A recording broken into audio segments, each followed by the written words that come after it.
Order! Order! You are an incorrigible delinquent at times. Behave yourself, man!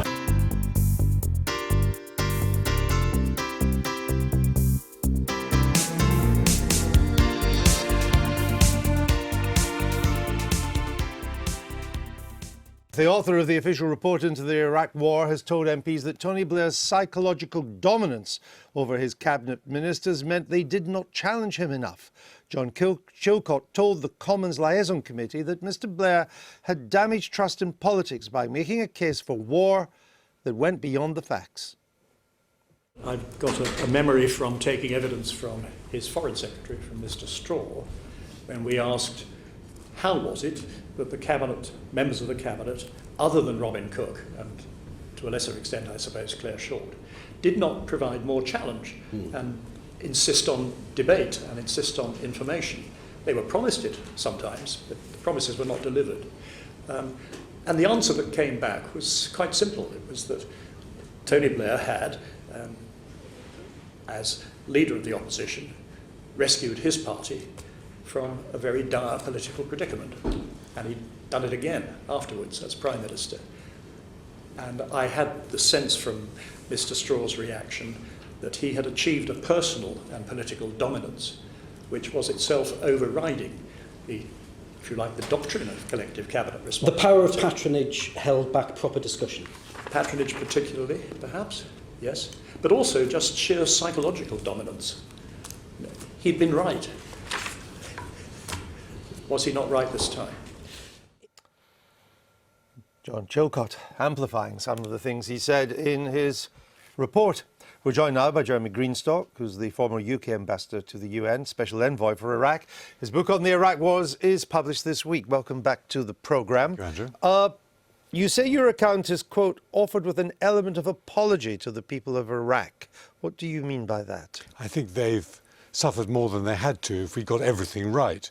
Now, no intervening government these days is going to get everything right, and the Iraqis must take responsibility for their own future. But we left them with a pretty hard set of furrows to plough, and I wish we could have done better at the time, because there's been a lot of suffering.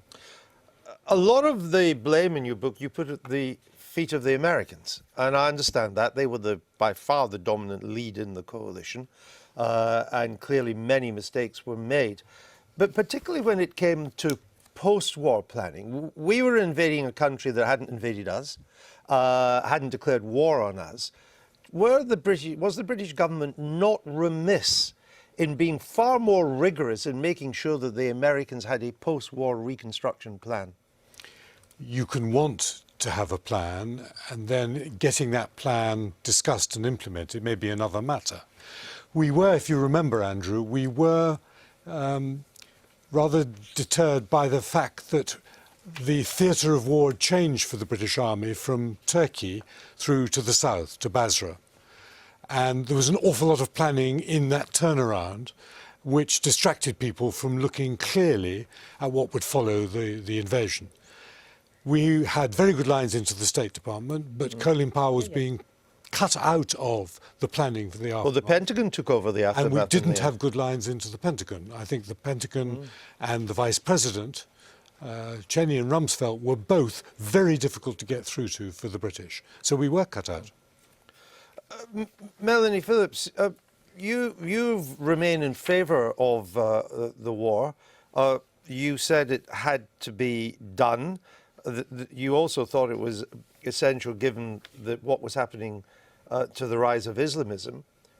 But there wasn't any Islamism in Iraq before we invaded.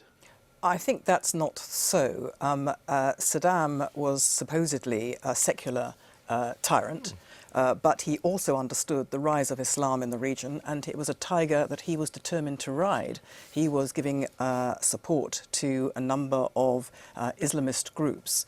And quite honestly, we just don't know what side he would have... What terrorist groups did he support? A number of terrorist groups. Which ones? Well, they were basically pro-Palestinian groups, but they were... I mean, he gave succour and support to... He was always on the side of the hardline Palestinians, I understand that. Yes, but his rhetoric he was not was supporting... Islamic. His rhetoric there became was Islamic. no Al-Qaeda or Islamic State or versions of in Iraq until we invaded. He was using Islamist or Islamic rhetoric towards the end of his of his time. He was quite clearly a tiger. As I say, that he was prepared. He was very happy to ride because his aim was, you know, dominance of the region. But I mean, my position was always that I supported the reasoning, the rationale for the war. I don't think anything that's happened has, in my view, destroyed the rationale for the war. He was perceived to be a threat. The calibration of that threat changed after 9/11. Not that people said he was part of 9/11.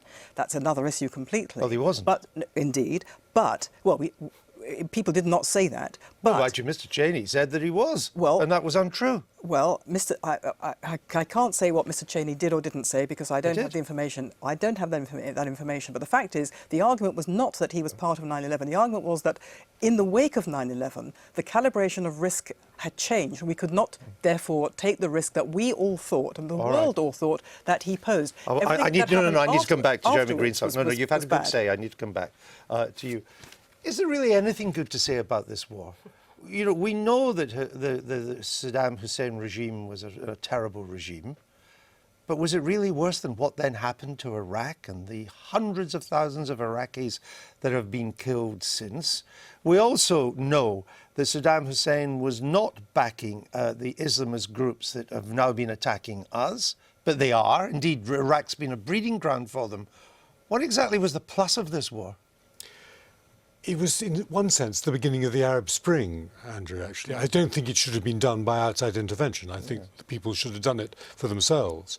What we got hideously wrong was not understanding that it is immensely hard to fill a vacuum when you've removed a tyrant, whether it's done internally or by external intervention.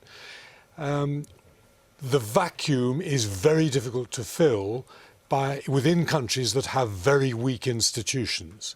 So a lot of the calculations were wrong, but we gave the Iraqis an opportunity. We got rid of a tyrant they hated. They were being crushed by that tyrant. The Shia majority of Iraq has been enabled to come back as the majority government.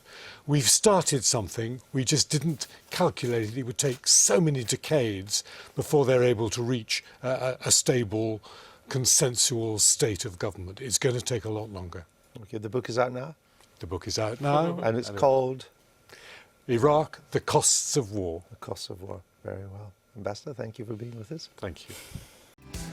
I've been getting away with it all